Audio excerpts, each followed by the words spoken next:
एक समय की बात है जब शीना अपने भैया मनोज और भाभी पूनम के साथ उनके फ्लैट में रहती थी। शीना के माता पिता बचपन में ही गुजर गए थे और तभी से उसके बड़े भाई मनोज ने ही उसे माँ बाप का प्यार दिया।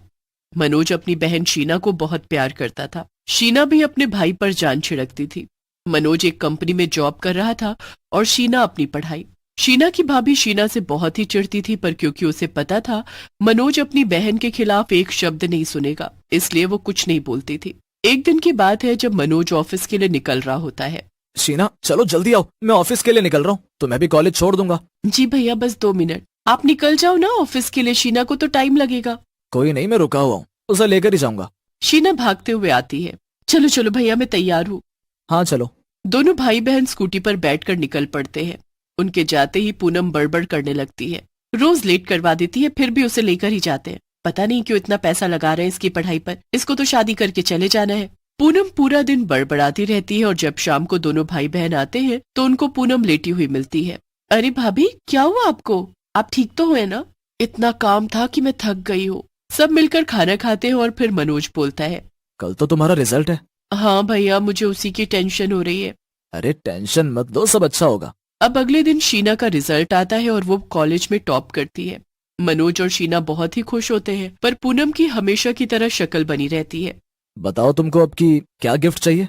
हमें तो आप बस कल घुमाने ले चलो। हाँ बिल्कुल, आखिर तुमने कॉलेज में टॉप किया है, कोई मजाक थोड़ी है। आप बहुत अच्छे हो भैया। हाँ, पर जाएंगे कैसे? आपके स्कूटर पर बस 2 ही लोग आ सकते हैं। अरे मैं तुम दोनों को बैठा लूंगा, तुम चिंता मत करो। अब अगले दिन सब तैयार होकर खड़े हो जाते हैं। मनोज अपना स्कूटर निकाल लेता है। मनोज के पीछे शीना बैठ जाती है और उसके पीछे जैसे तैसे पूनम। इससे अच्छा तो हम कहीं जाते ही नहीं।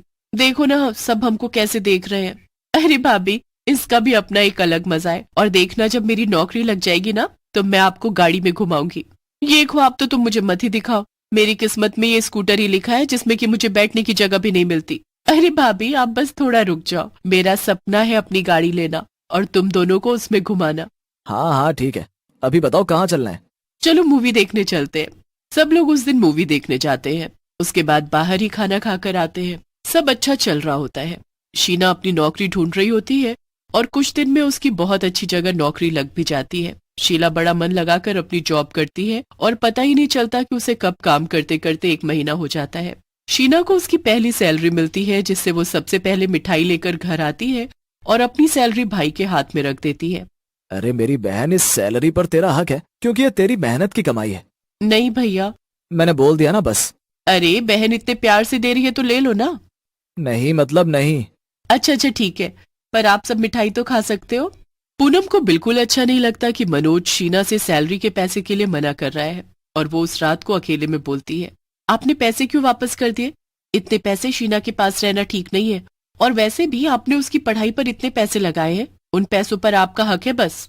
तुम कैसी बातें कर रही हो पूनम, वो मेरी बहन है, वो उसकी मेहनत के पैसे हैं, इसलिए दोबारा ऐसा कभी मत बोलना। हाँ, मेरा तो कुछ भी बोलना ही बेकार है। शीना को जॉब करते करते काफी टाइम हो जाता है। वो एक एक पैसा जोड़कर अपने भैया के लिए गाड़ी खरीदती है। आज तो भैया जब ये नई गाड़ी देखेंगे तो बस खुशी से झूम उठेंगे। उस दिन शीना गाड़ी लेकर घर वापस आ ही रही होती है कि अचानक तेज तूफान आने लगता है और बड़ी तेज बारिश होने लगती है। शीना रास्ते में फंस जाती है। हर तरफ पानी और उसका फोन भी बंद हो जाता है। वो जैसे तैसे किसी का फोन मांगकर घर के लैंडलाइन पर कॉल करती है। हेलो भाभी, मैं यहाँ जूस वाले की दुकान के पास फंस गई हूँ। मेरा फोन भी बंद हो गया है। आप जल्दी से यहाँ भैया को भेज दो। अच्छा अच्छा ठीक है। क्या हुआ पूनम, किसका फोन था? अरे वो काम वाली का फोन था। बोल रही थी कि आज तूफान की वजह से काम करने नहीं आ पाएगी। अच्छा, मुझे तो शीना की बड़ी चिंता हो रही है, पता नहीं उसका फोन भी बंद जा रहा है। एक काम करता हूँ, मैं उसे ढूंढने जाता हूँ। मनोज को बाहर जाते देख पूनम नाटक करने लगती है। आह, मेरे पेट पे दर्द हो रहा है। क्या हुआ पूनम, तुम ठीक तो हो ना?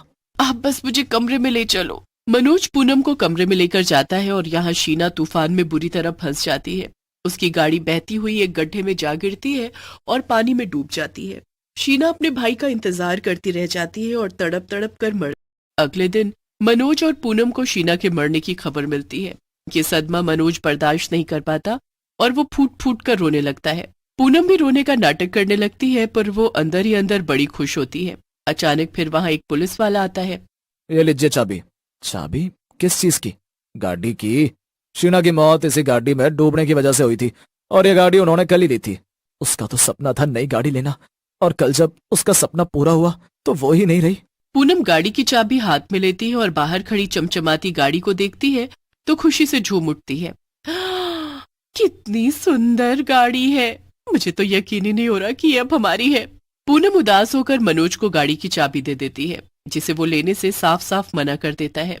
नहीं, मुझे एक गाड़ी देखकर हमेशा शीना की याद आएगी। मुझे नहीं चलानी है गाड़ी। पूनम को इस बात से कुछ फर्क नहीं पड़ता और वो कुछ दिनों में गाड़ी सीखकर उसे चलाना शुरू कर देती है। पहले ही दिन जब पूनम गाड़ी लेकर जाती है तो वो बड़ी खुश होती है और मजे से सड़कों पर गाड़ी चला रही होती है। पर तभी उसको पीछे सीट पर एक चुड़ैल की झलक दिखती है। पूनम अचानक गाड़ी रोकती है और पीछे मुड़कर देखती है, पर वहां तो कोई भी नहीं होता। अभी तो कोई था यहाँ पर, फिर अचानक कैसे गायब हो गया? पूनम गाड़ी घर लाकर खड़ी कर देती है और अंदर चली जाती है। अब रात को उस गाड़ी के हॉर्न के बजने की तेज आवाज आने लगती है। पूनम खिड़की से झांकती है तो गाड़ी का सिक्योरिटी अलार्म बज रहा होता है। पूनम जैसे ही नीचे जाती है तो वो अचानक बंद हो जाता है और गाड़ी की हेडलाइट अपने आप चालू बंद होने लगती है। ये क्या हो रहा है? गाड़ी तो बंद है। अब जैसे ही गाड़ी की लाइट बंद होती है वैसे ही पूनम के सामने एक भयानक चुड़ैल आ खड़ी होती है और फिर जैसे ही लाइट चालू होती है वो गायब हो जाती है। पूनम चिल्लाती हुई वहां से घर में भागती है और मनोज को बताती है। मनोज बाहर आकर देखता है, वहां कोई भी नहीं होता। अब अगले दिन फिर से कुछ अजीब होता है। जब मनोज ऑफिस चला जाता है और पूनम घर पर अकेली होती है, तभी उसे गाड़ी के स्टार्ट होने की आवाज आती है। पूनम बाहर जाकर देखती है तो गाड़ी अपनी जगह से गायब होती है। पूनम बड़ी परेशान हो जाती है कि गाड़ी गई तो गई कहाँ। वो जल्दी से मनोज को फोन करके बताती है तो वो ऑफिस छोड़ फटाफट घर आता है। गाड़ी को सामने देख मनोज पूनम के ऊपर खूब चिल्लाता है। यही तो खड़ी है गाड़ी। तुमने ये क्या रोज रोज का नया ड्रामा लगा रखा है? मैं इतनी जरूरी मीटिंग छोड़कर आया तुम्हारी वजह से। मनोज गुस्से में वापस चला जाता है और फिर से पूनम की बात पर यकीन नहीं करता। पूनम मन ही मन सोचती रहती है कि आखिर ये गाड़ी कब और किसने यहाँ लाकर खड़ी की। उसे कुछ समझ नहीं आता। अब हर रोज उसके साथ कुछ न कुछ अजीब होता रहता है। एक रात तो पूनम को इतना गुस्सा आता है कि वो गाड़ी की चाबी उठाती है और निकल पड़ती है कि सारी चीजें इस मनहूस गाड़ी की वजह से ही हो रही है। आज मैं इसी को ठिकाने लगाती हूँ। पूनम गाड़ी में जाकर बैठ जाती है और गाड़ी स्टार्ट करके निकल पड़ती है। रास्ते में गाड़ी बहुत तेज भागने लगती है। पूनम बहुत तेज चिल्लाने लगती है, बचाओ बचाओ। एकदम से साथ वाली सीट पर चुड़ैल आ जाती है। चुड़ैल को देखकर पूनम चिल्लाने लगती है और डर की वजह से स्टीयरिंग पर कंट्रोल खो देती है। गाड़ी सीधा पुल से नीचे पानी में जा गिरती है। गाड़ी पूरी डूबने लगती है। पूनम की हालत बुरी हो जाती है। वो गाड़ी के अंदर बंद हाथ पैर मारने लगती है। फिर उसे वही चुड़ैल दिखती है। पता है, ऐसे ही मरी थी मैं। दम घुटता है तो ऐसा ही होता है, मुझे भी हुआ था। तुम अगर मेरे साथ ऐसा ना करती तो मैं आज जिंदा होती। तुम जानना चाहती हो ना कि मैं कौन हूँ? मैं वही हूँ जिसकी गाड़ी में तुम इतने दिनों से मजे ले रही हो। पूनम की आंखें बड़ी हो जाती है। फिर अचानक एक पल में गाड़ी ऊपर आ जाती है।